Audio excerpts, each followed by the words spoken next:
The Saudi-led coalition says it carried out limited preemptive strikes on Yemen. They say they targeted locations used by Southern separatist leader Aidarous al-Zubaidi to arm and rally forces. The focus was a camp in al-Dala governorate, that's in southern Yemen. It comes hours after al-Zubaidi failed to board a plane scheduled to take him to Riyadh, where he was due to take part in talks. The coalition says the STC leader has fled to an unknown location. And for more on this, we have Al Jazeera's Hashem Ahelbarra here for us in the studio. Hashem, so what happened exactly? It seems a little bit confusing as to who, what, where. So basically the Saudis asked Aidarous al-Zubaidi, who is the leader of the Southern Transitional Council, which is the separatist movement in the south of Yemen, to join talks in Riyadh. And they gave him 48 hours. He didn't show up yesterday.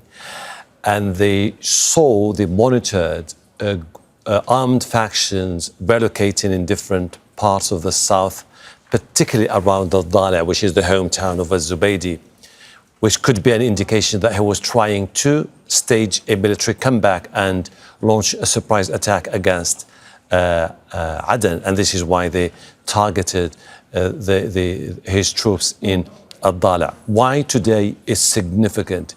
It could be an indication Aidarous al-Zubaidi has decided to fight against the troops backed by Saudi Arabia and to reject the offer that was given to him by the Saudis. And this explains why the government today ejected him from the Presidential Council and also referred his case to a court for treason, which basically means a death sentence. If he is still alive, it will be interesting to see whether his troops will be able to regroup and control Aden.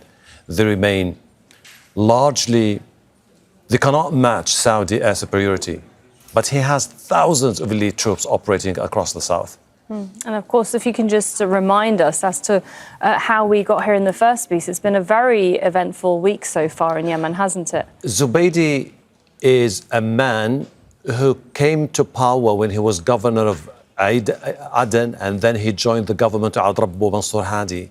But then when he saw that the separatist sentiment was gaining ground, he became the voice and the leader. He managed, with backing from the United Arab Emirates, to build a strong alliance with tribal leaders, with the Salafis, with different factions within Yemen who were not united in the past, under the hope that they would be able to reinstate a republic that existed until 1990. 2017, he became larger than life. He ejected the government. He took over everything except for Al-Mahra and Hadramout. But last month, when he decided to take over these two provinces, widely perceived to be an issue of national security for the Saudis, because they were on the border with Saudi Arabia, the Saudis interfered and they completely routed his troops on those particular areas. And it was a real turnaround we saw, with Saudi carrying out attacks and basically taking back those areas. Now, what does all of this mean, considering we have Saudi Arabia and they were hosting these talks? What does this mean for the talks? What does this mean for the Southern Transitional Council?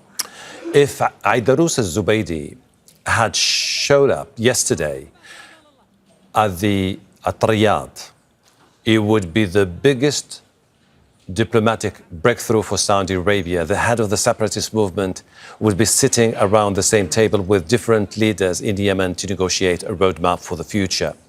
By not showing up, it could be an indication that he wants to continue the fight. That could leave the country, particularly the south, with more instability. You have three key players in Yemen: the Houthis in the north, a government backed by Saudi Arabia in Aden, and the separatists led by Aidarous al-Zubaidi. It could be an indication that we are likely to see further strained relations between the United Arab Emirates, which backs Hani bin Barak, and Aidarous al-Zubaidi, both of whom are strong separatist leaders, and the government of Rashad al-Alibi, who is backed by Saudi Arabia. I think the upcoming hours will be very critical for all the parties, and I wouldn't be surprised to see more airstrikes targeting the elite troops which are under the command of Aidarous al-Zubaidi. But people fear a protracted conflict could lead to a complete disintegration of a country that until 2013-14, huge swathes of that country was under the control of Al-Qaeda, and it could easily stage a military comeback. We'll have to see what happens. Thanks very much for breaking that down for us, Hashem Ahelbarra there. Don't miss out, get the full picture. Subscribe to Al Jazeera for reliable news and expert insights. Like, share, stay ahead.